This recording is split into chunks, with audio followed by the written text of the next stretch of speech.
जय हिंद। स्वागत है आप सभी का द मोशन क्लासेस में।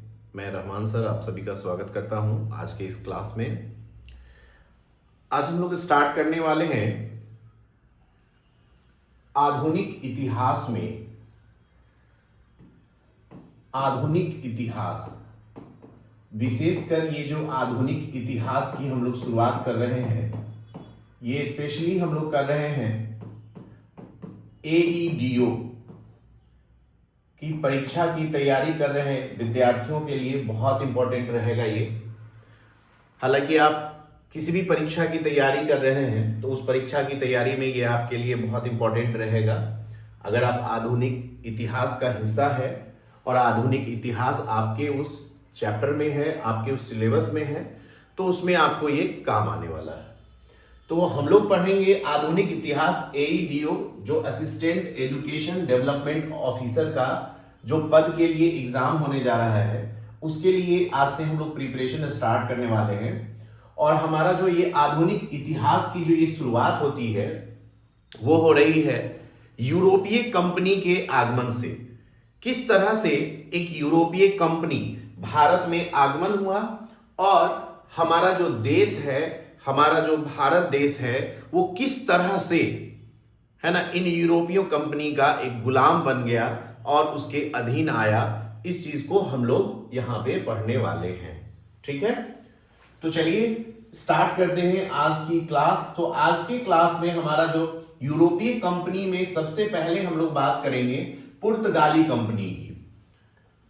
पुर्तगाली कंपनी कहा जाता है कि ये सबसे पहले आने वाली भी कंपनी है और सबसे बाद जाने वाली कंपनी है।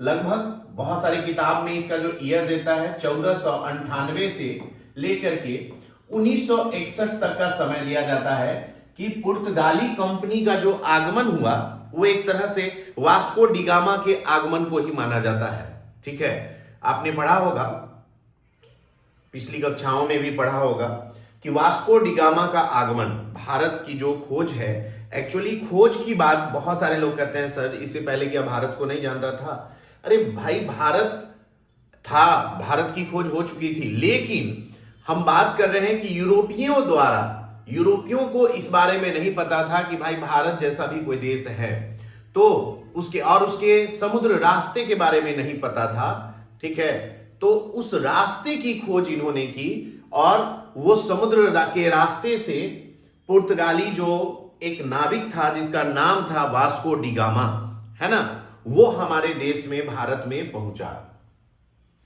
तो ये पुर्तगाली कंपनी की हम लोग बात क्यों कर रहे हैं भाई? क्योंकि सबसे पहले आने वाली कंपनी भी यही थी और सबसे बाद में जाने वाली कंपनी भी यही है। ठीक है, यानी कि ये हमारे देश से आजादी के बाद गए। हमारा देश जब आजाद हो गया उसके बाद ये यहां से गए, यानी आजादी के समय पुर्तगाली कंपनी नहीं गई, उसके बाद गई, इन्होंने लड़ाई लड़ा, है ना।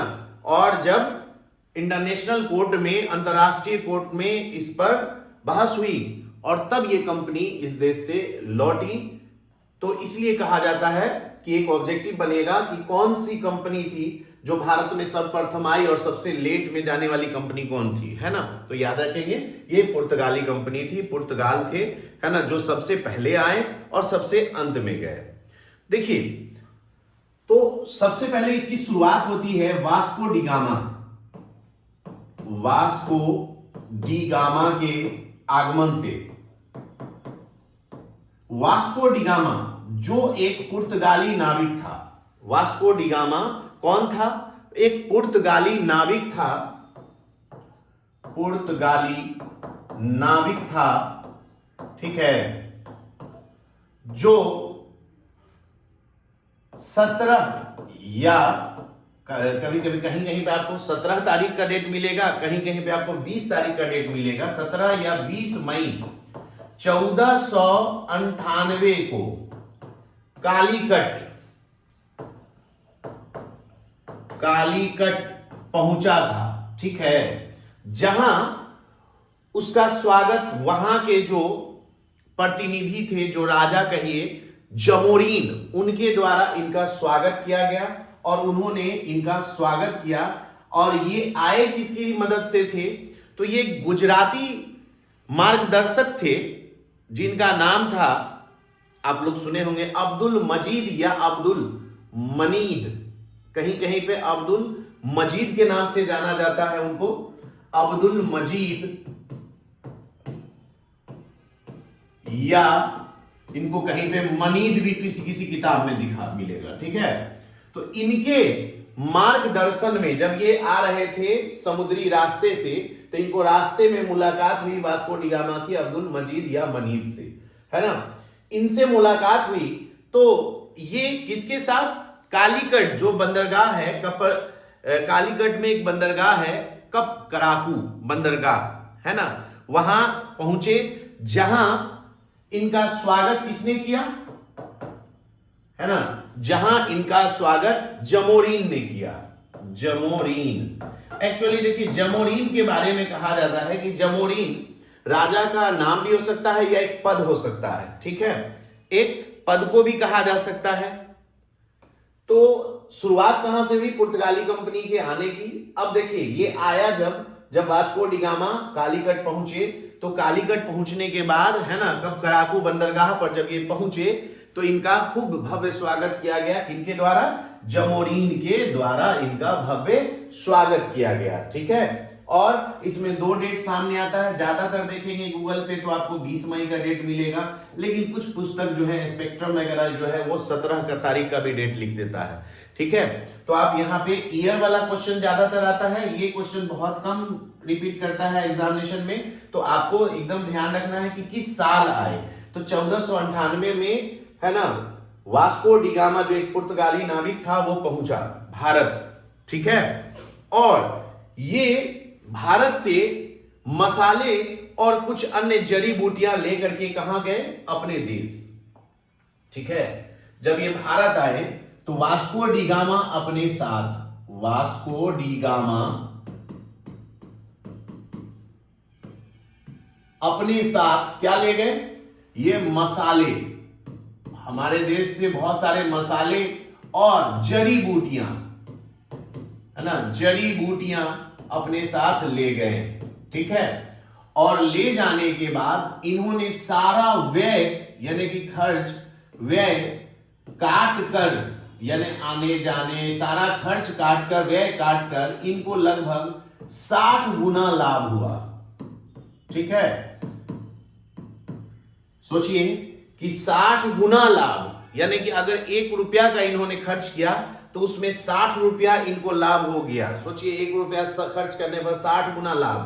तो जिसके कारण जब ये अपने देश पहुंचे, है ना, तो पुर्तगाल में उसकी जो राजधानी लिस्बन थी, है ना, पुर्तगाल की राजधानी लिस्बन, वो कुछ समय के लिए, है ना, व्यापारिक राजधानी का रूप ले लिया, है ना, समस्त यूरोपीय व्यापार का केंद्र बन गया। व्यापारिक केंद्र यानी व्यापार का केंद्र बन गया लिस्बन। क्या बन गया, व्यापार का केंद्र बन गया। और वहां के जो शासक थे, पुर्तगाली शासक, जिनका नाम था मैनुअल प्रथम,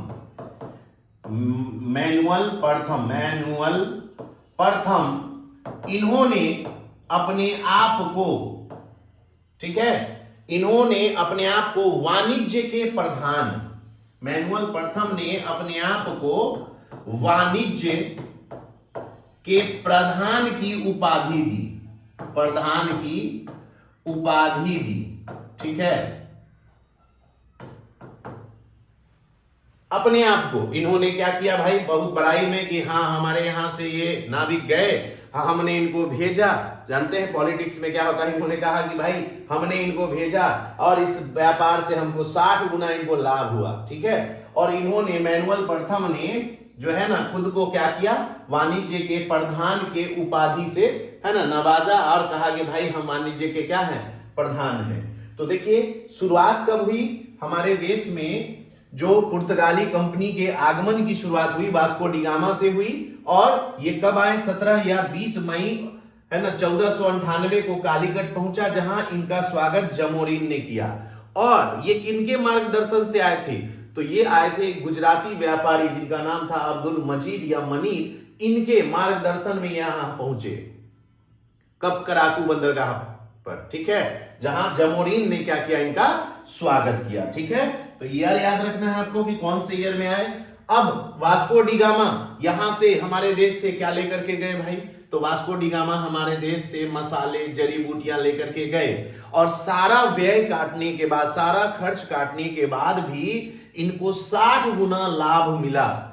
तो जब ये अपने देश पहुंचे और पुर्तगाल की राजधानी लिस्बन पहुंचे, तो लिस्बन कुछ समय के लिए पूरे यूरोपीय, है ना, पूरे यूरोप का एक तरह से हब बन गया, व्यापार का केंद्र बन गया, है ना, बिजनेस हब बन गया।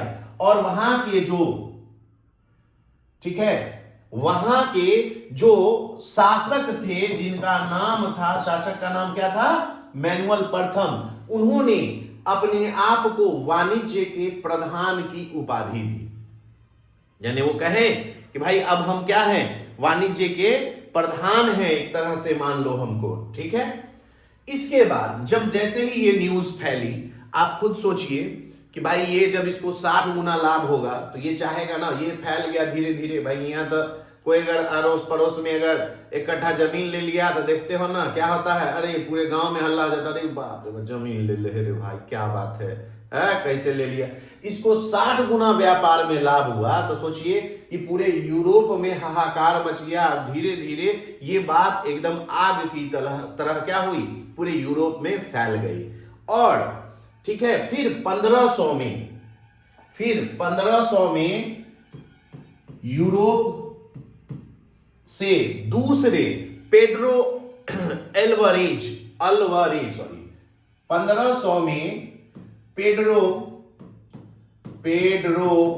अल्वारेज के नेतृत्व में दूसरा, पहला तो वास्को डी गामा आया, दूसरा है ना यूरोपीय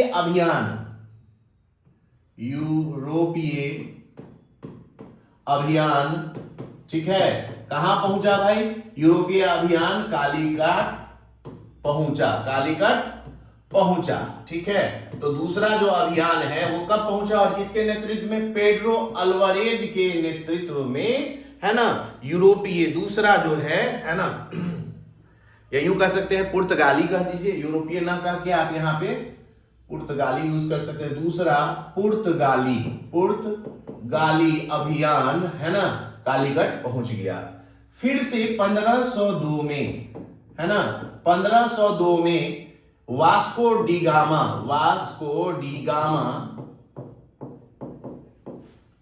पुनः भारत पहुंचा। ठीक है, कब पहुंचा फिर, 1502 में फिर से दूसरी बार वास्को डी गामा क्या हुआ, भारत आया। ठीक है, इस तरह से भारत में धीरे धीरे, है ना, पुर्तगाली कंपनी का आगमन हुआ और ये लोग यहां पहुंच गए। ठीक है, इसके बाद बात करते हैं हम लोग कि पुर्तगाली फैक्ट्री की बात करते हैं कि सबसे पहले जो पुर्तगाली फैक्ट्री थी वो कहां डाली गई। पुर्तगाली फैक्ट्री जो है बच्चों वो कहां डाली गई, तो पुर्तगाली फैक्ट्री, पहली जो पुर्तगाली फैक्ट्री थी वो 1503 में, है ना, कोचीन में डाला गया, जिसको कोची भी अब कहते हैं, कोचीन में, है ना, कोचीन में लगाया गया। और दूसरा जो है वो 1505 में, ठीक है, 1505 में कन्नूर में, है ना, लगाया गया। पहला जो फैक्ट्री है पुर्तगाली फैक्ट्री वो कब लगा, 1503 में, कहां लगा, कोचीन में लगा। और 1505 में, है ना, कन्नूर में इसका दूसरा फैक्ट्री लगाया गया।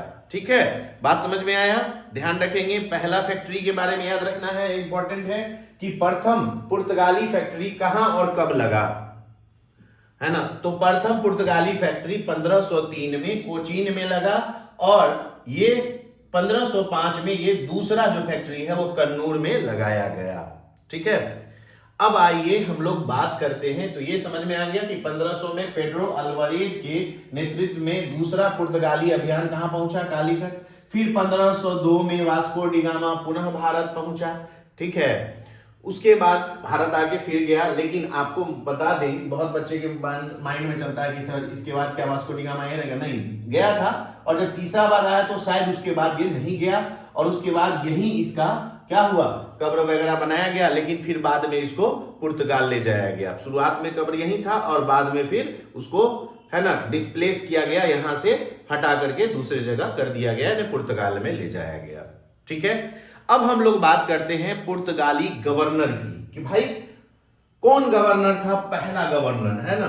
तो पहले हम लोग अब लोग चलेंगे पुर्तगाली गवर्नर, पुर्तगाली गवर्नर की बात करेंगे, है ना, कि पुर्तगाली गवर्नर। तो पहला जो पुर्तगाली गवर्नर था, पहला गवर्नर वो कौन था,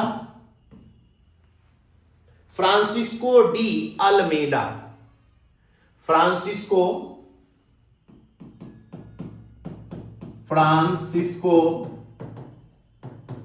डी अल्मेडा, ये जो थे, ये अल्मेडा ये पहला है ना पुर्तगाली गवर्नर था, जो 1505 से 1509 तक है ना भारत में पुर्तगाली गवर्नर रहा।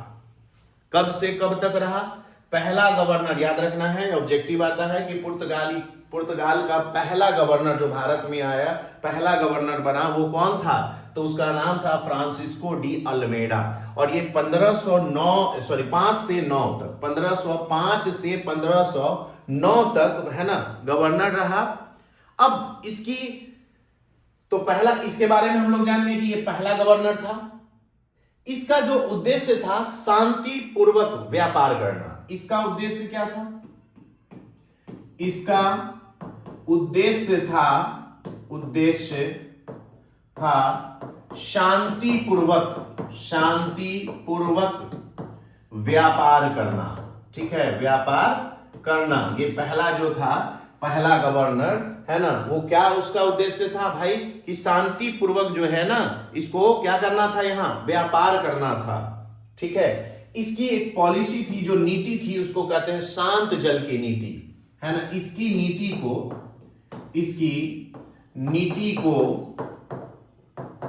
शांत जल की नीति, और कभी कभी अंग्रेजी में अभी आपको पूछ देगा तो ब्लू वाटर पॉलिसी, है ना, इसको कहते हैं ब्लू वाटर पॉलिसी, है ना, कहा जाता है। इसकी नीति को क्या कहा जाता था, है ना, इसकी नीति को शांत जल की नीति, ब्लू वाटर पॉलिसी कहा जाता है। ठीक है, तो समझ में आ गया। पुर्तगाली गवर्नर पहला कौन था, फ्रांसिस्को डी अल्मेडा था, जो कि 1505 से 1509 तक रहा। और इसका उद्देश्य क्या था, शांतिपूर्वक व्यापार करना। इसकी नीति को हम लोग किस नाम से जानते हैं, शांत जल की नीति, यानी ब्लू वाटर पॉलिसी के नाम से जानते हैं, है ना। उसके बाद 1508 में इसने संयुक्त मुस्लिम नौसैनिक, जिस बेरे, जो बेरा कहते हैं, बहुत सारे लोग थे उसमें शामिल, जैसे गुजरात, मिस्र, तुर्की, ये सब के युद्ध में पराजय का सामना किया। लेकिन 1509 में फिर ये जीत गया। 1508 में ये पराजय हुआ था किससे, संयुक्त मुस्लिम, है ना, बेरे, यानी नौसैनिक बेरा से क्या हुआ था, ये पराजय हुआ। लेकिन 1509 में फिर उसने क्या किया, इनसे जीत हासिल की। ठीक है, बात समझ लीजिए, जीत कब मिला इसको, 1509 में, जब दोबारा ये उससे लड़ा। तो देखिए इसकी उपलब्धि क्या थी, फ्रांसिस्को डी अल्मेडा की ये सारी उपलब्धियां थी कि ये पहला पुर्तगाली गवर्नर था, जो कि 1505 से 1509 तक था। इसका उद्देश्य था क्या करना, इसका उद्देश्य क्या कहलाता था, शांतिपूर्ण व्यापार करना, है ना। इसकी नीति को हम लोग शांत जल की नीति के नाम से भी जानते हैं, जिसको ब्लू वाटर पॉलिसी भी कहा जाता है ना। 1508 में ये संयुक्त मुस्लिम नौसैनिक बेरा से हार गया था और 1509 में फिर ये जीत गया था इस संयुक्त मुस्लिम बेरा में। तुर्की, गुजरात और क्या कहेगा, हाँ, मिस्र के नौसैनिक वगैरह शामिल थे। ठीक है, तो ये हम लोग बात कर रहे थे किसके बारे में, हम फ्रांसिस्को डी अल्मेडा के बारे में। ठीक है,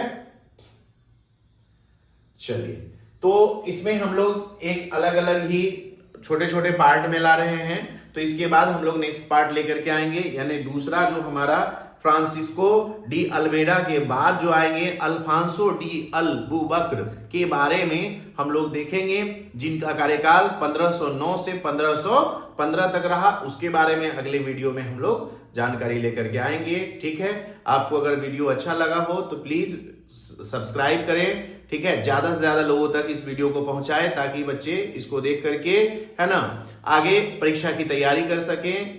चलिए, धन्यवाद, फिर मिलते हैं अगले वीडियो में। Thank you.